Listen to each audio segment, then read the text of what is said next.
아브라함이 이삭을 낳고 이삭은 야곱을 낳고 야곱은 유다와 그의 형제들을 낳고 성경을 읽다 보면 긴 족보가 등장합니다. 누가 누구를 낳았다는 내용은 왜 성경에 기록되어 있는 걸까요? 그 이유는 무엇일까요? 일부 그리스도인들은 성경에 족보가 기록된 이유가 지구의 역사를 기록하기 위해서라고 주장합니다.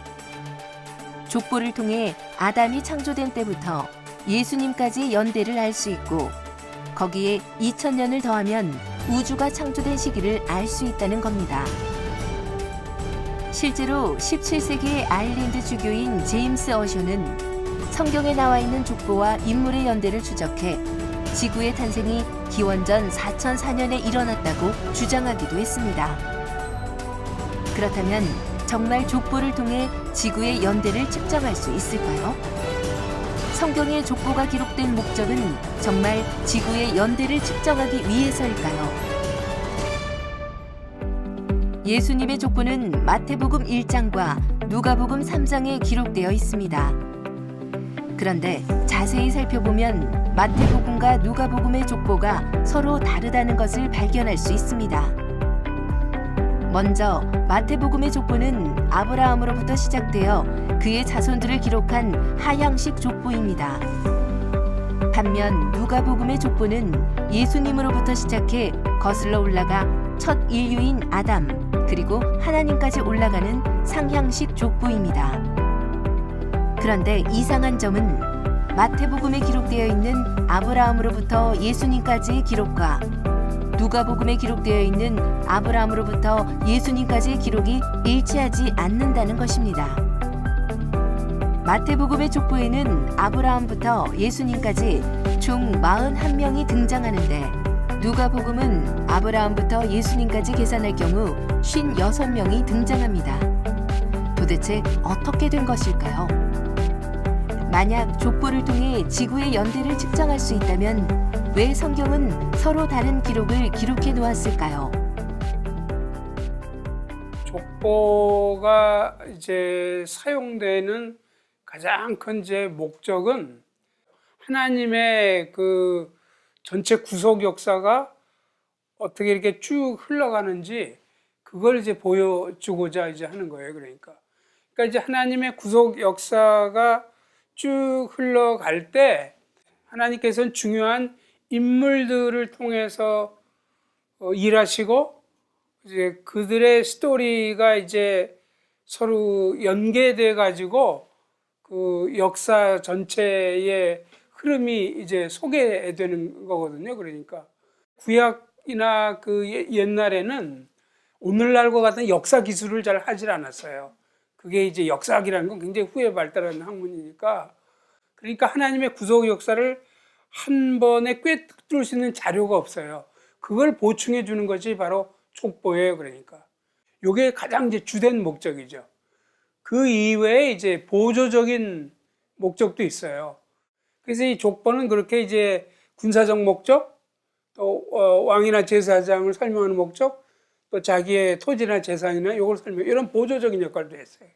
그러니까 이런 것 때문에 족보는 거의 필수적이다. 그렇게 얘기 안 할 수 없는 거죠.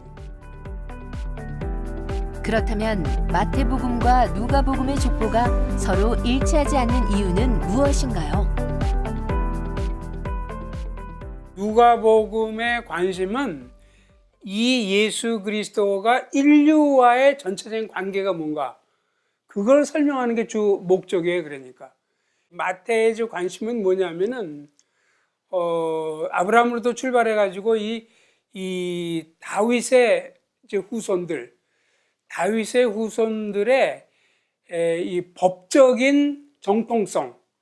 그러니까 누가의 경우는 이게 혈통적으로 어떻게 연관되느냐 이거지만 이 법적인 정통성, 요걸 밝히고 싶은 거예요. 마태복음의 족보를 보면은 14명씩, 그 명단이 14명씩 세 섹션으로 이렇게 되어 있거든요. 근데 14는 2 곱하기 7이고 7은 완전수예요. 그러니까. 그래서 그 하나님의 그 다윗의 자손을 통해서 메시아까지 오는 이 완전한 계획, 이 완전성을 좀 나타내고 싶어 한 거죠.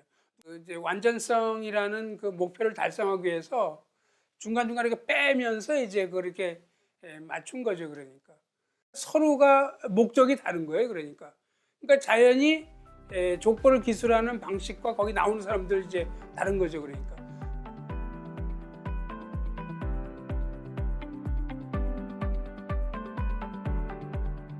이 족보에 기초해 가지고 정확한 연표를 만든다는 것, 소위 영어로는 크로놀로지라고 하고 몇 년 걸렸다 그런 걸 추정하려고 하는 건 약간 빗나간 노력입니다. 그거는 원래 족보를 만든 사람들이 그런 의도를 가지고 한 것이 아니기 때문에 히브리 말의 경우 예를 들면 낳다라는 것은 우리말로 아버지가 아들을 낳다 그러면 1대만이잖아요. 히브리 말로는 몇 대가 없어요. 10대일 수도 있어요.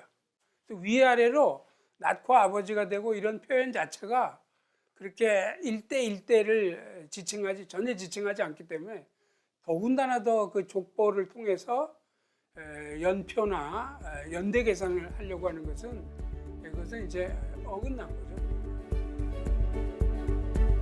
오늘은 성경에 나오는 족보의 의미에 대해 알아보았습니다. 일부 그리스도인들은 족보를 통해 지구의 연대를 측정할 수 있다고 주장하지만 성경을 자세히 들여다보면 족보를 통해서는 정확한 연대기를 계산할 수 없습니다.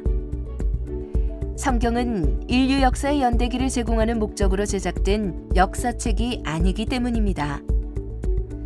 아담의 족보, 신약의 족보는 신학적 설계의 결과물입니다. 성경의 족보를 통해 우리는 하나님의 사랑과 구원의 약속을 깨달을 수 있습니다.